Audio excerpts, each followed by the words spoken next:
किसी ने बड़े कमाल की बात कही है कि आलसी आदमी जीवन में कुछ नहीं कर सकता और ना ही किसी को कुछ करने देता है।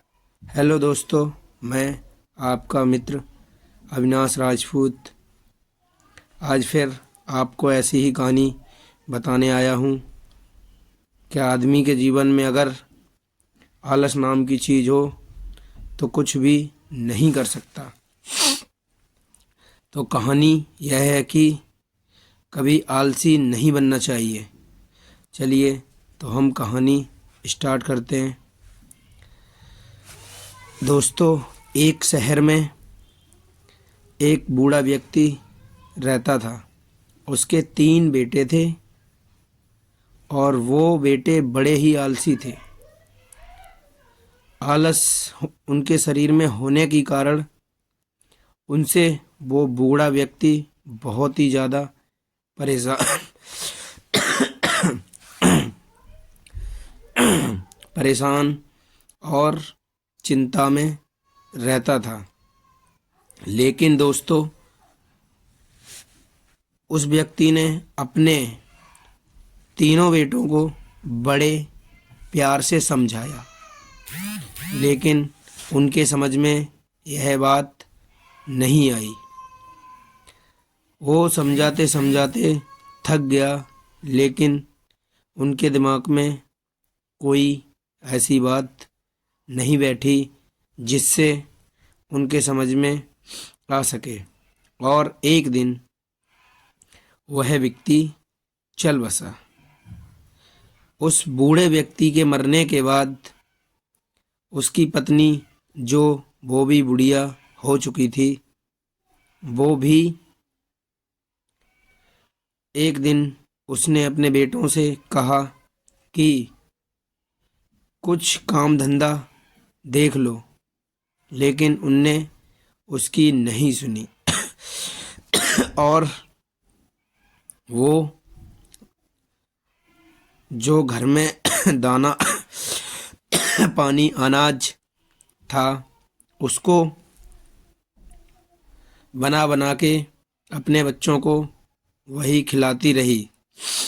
फिर वह अनाज और घर में सारी व्यवस्था खाने पीने की ख़त्म हो गई। तो उसने फिर एक दिन कहा कि कुछ काम धंधा देख लेते, लेकिन उसके आलसी बच्चों ने उसकी कोई बात पे ध्यान नहीं दिया।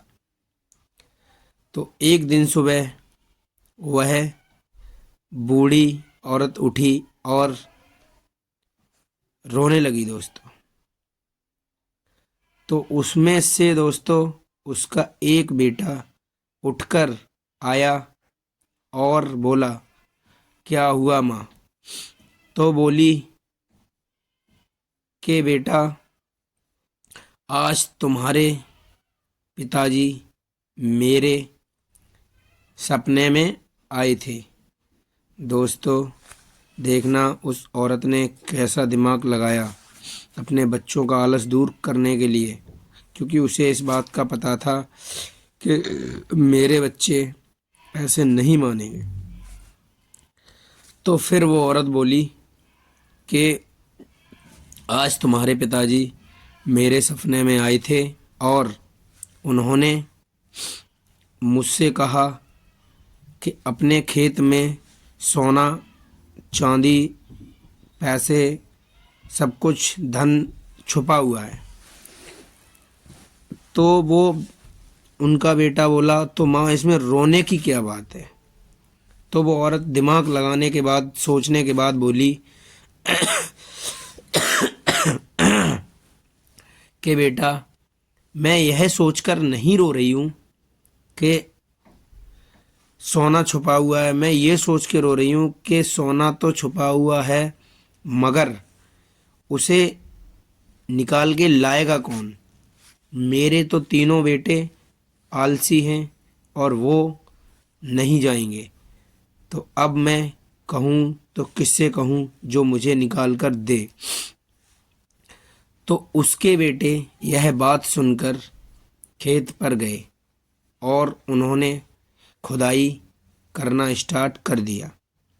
खुदाई करने के बाद वो खुदाई कर ही रहे थे कि बुढ़िया की नज़र उन पर पड़ गई और उसने देखा दोस्तों कि वो एक ही जगह खुदाई कर रहे थे। तो उसने अपना फिर से थोड़ा सा दिमाग लगाया और सोचा कि अगर एक ही जगह ये खुदाई करेंगे तो खेत कैसे पूरा खुदेगा। तो उसने कहा कि बेटा पता नहीं किस जगह धन होगा, तो तुम तीनों पूरे खेत की खुदाई करो। तो उनने तीनों ने एक खेत की पूरे की खुदाई करी। सारी ज़मीन की खुदाई करी दोस्तों। उसके बाद उसमें धन नहीं निकला और वो नाराज होकर चले गए। फिर वहाँ से जाने के बाद उस बूढ़ी औरत ने घर जाके कहा कि बच्चों, अब तुमने खुदाई तो कर ही दी है, खेत की मेहनत भी करी उसमें, तो तुम उसमें अनाज बो दो। तो उन्होंने उसकी यह बात मान ली और उन तीनों व्यक्तियों ने अपनी माँ की बात मानकर अपने खेत में अनाज बो दिया। अनाज बोने के बाद फसल उगकर जमकर तैयार हो गई, धीरे धीरे बड़ी भी हो गई, पक भी गई। तो अब उस बूढ़ी औरत ने फिर सोचा कि मैंने फसल तो अपने बच्चों से कह के समझा के खेत में उगवा ली है, फसल तैयार भी हो गई है, अब इसे काटेगा कौन। तो प्यारे दोस्तों, उसने फिर से वही तरीका अपनाया जो उसने शुरुआत में फसल लगवाने के लिए अपनाया था। वो फिर से बाहर बैठ के रोने लगी। तो उसमें से उसका एक बेटा बोला, अब क्या हुआ, अब क्यों रो रही हो। तो वो बोली कि बेटा, अब मैं इसलिए रो रही हूँ कि तुम्हारे पिताजी फिर सपने में आए थे और बोले कि मैं धन तभी बताऊंगा जब मेरे बेटे फसल काट के और बाजार में बेच के आ जाएंगे। उसके बाद मैं बताऊंगा कि मैंने धन दौलत कहाँ छुपा रखी है। तो दोस्तों, उन्होंने अपनी माँ की बात सुनी और धन पाने के लालच में उस खेती को, जो उसमें फसल खड़ी थी, उसे काट के बाजार में बेचने गए और बेच दी। और उससे जो धन मिला वह बहुत खुश हुए। तो बाद में उन्होंने पूछा आके, माँ, धन कहाँ छिपा रखा है। तो उसकी माँ ने उन्हें जवाब दिया कि बच्चों, यही धन था जो तुम्हारे पिताजी ने उस ज़मीन में छिपा रखा था। अगर आज मैं तुमसे उसमें धन छुपाने की बात नहीं करती तो तुम ना ये फसल बोते, ना इसे काटते, और ना ये तुम्हारे हाथ में आज जो पैसे, जो धन दौलत है, वो तुम्हारे हाथ में कभी भी नहीं आती। ये खेत जो है वो हमारी सबसे बड़ी धन दौलत है। और यही तुम्हारे पिताजी ने उस दिन सपने में कहा था।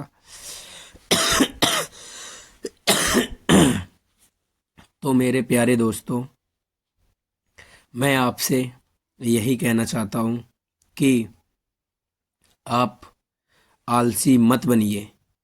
जो आपके पास वक्त है उसमें कुछ ना कुछ कमाने का जरिया, इतना ही सही, पर उसको ढूंढते रहिए। जो कमाने का वक्त गुजर गया वो दोबारा नहीं आएगा। इसलिए मैं आपसे कहता हूँ कि आप आलसी बिल्कुल मत बनिए। आदमी के जीवन में आलस आदमी को गरीब, लाचार, असफलता इन सब चीज़ों की तरफ ढकेल देता है और जिंदगी भर इन्हीं चीज़ों में आदमी अपने आलस की वजह से पड़ा रहता है। तो कोशिश यही करें दोस्तों कि कम से कम जल्द से जल्द अपने शरीर को आलस से दूर बनाएं, क्योंकि मेरे दोस्तों एक तालाब में ठहरा हुआ पानी भी वो भी सड़ने लगता है, उसमें काई लग जाती है, कीड़े मकोड़े पनप जाते हैं। और एक बहता हुआ पानी, ना कभी उसमें काई लगती है, ना वो सड़ता है, ना उसमें कोई कीड़े मकोड़े पड़ते हैं। तो उससे यही प्रतीत होता है कि अगर हम किसी मशीन को खड़ा कर दें तो उसके पार्ट्स भी काम करना बंद कर देते हैं। यही हमारे भी शरीर का हाल है कि अगर हम किसी